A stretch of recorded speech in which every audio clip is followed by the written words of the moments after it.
Hello student, MP board कक्षा 8वीं के सभी प्यारे विद्यार्थियों का एक बार फिर आपका हमारे यूट्यूब चैनल में हार्दिक स्वागत है। हम लेकर आए हैं कक्षा 8वीं विज्ञान विषय का अध्याय 5 और अध्याय 6।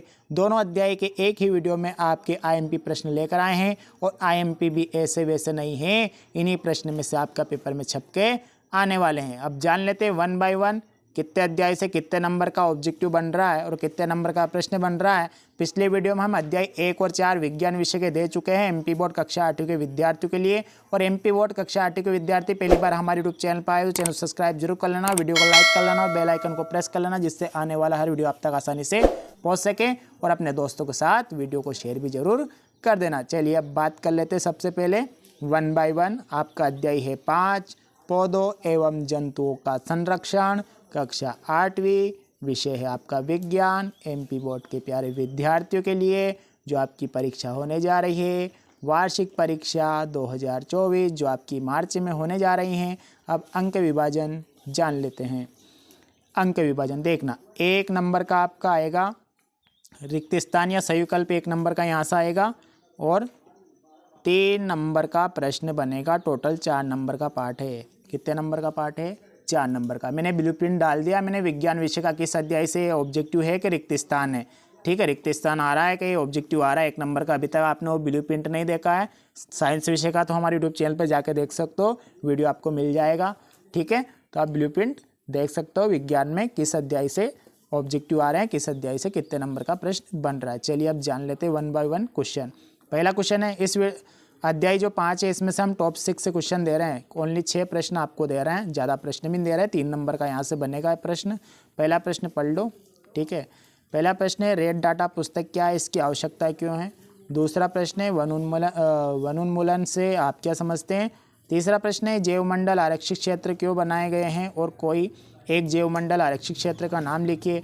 इसमें से आपको बहुत सारे प्रश्न भी याद होंगे, आईएमपी समझ के आप पढ़ सकते हैं। वेरी इंपॉर्टेंट प्रश्न है, वेरी मोस्ट प्रश्न है एमपी बोर्ड के विद्यार्थियों के लिए। कागज़ के पुनः चक्रण पर टिप्पणी लिखिए। चौथा प्रश्न हो गया।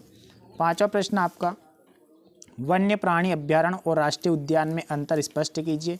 छठा प्रश्न आपका प्रवास से आप क्या समझते हैं। ये 6 प्रश्न है अध्याय 5 से। चलिए बढ़ते हैं अध्याय 6 की ओर। अध्याय 6, ठीक है, एक ही वीडियो में दोनों अध्याय के लेकर आ गए। अध्याय 6 आपका जंतुओं में जनन, विज्ञान विषय, एमपी बोर्ड के विद्यार्थियों के लिए।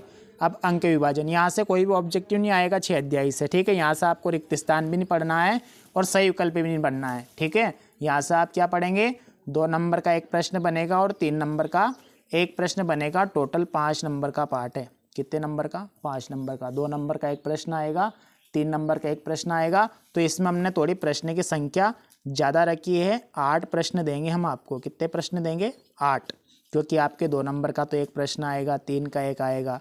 ठीक है ना, क्योंकि प्रश्न 2 बन रहे हैं इस अध्याय से, तो प्रश्न की संख्या हमको थोड़ी ज़्यादा देनी पड़ रही है। ठीक है, अगर एक ही प्रश्न बनता तो हम प्रश्न की संख्या 5 या 6 देते, ज़्यादा देते ही नहीं। ठीक है, चलिए बढ़ते हैं आगे। ठीक है, पहला प्रश्न आपका पहला प्रश्न है IVF का पूरा नाम लिखिए। दूसरा प्रश्न है किस जीव का अंडा सबसे बड़ा होता है। ये 2-2 नंबर वाले है ना। भ्रूण का निरंतर विकास कहाँ होता है, इसके नीचे 3 नंबर वाले मिलेंगे उसके बाद। ठीक है, चौथा प्रश्न है जनन क्या होता है। चलिए चौथा देख लेते हैं। जनन क्या होता है, जंतुओं में जनन की विधियाँ कौन कौन सी है। तो ये 3 में भी बन सकता है और 2 नंबर में बन सकता है। पांचवा है लैंगिक जनन तथा अलैंगिक जनन में क्या अंतर है।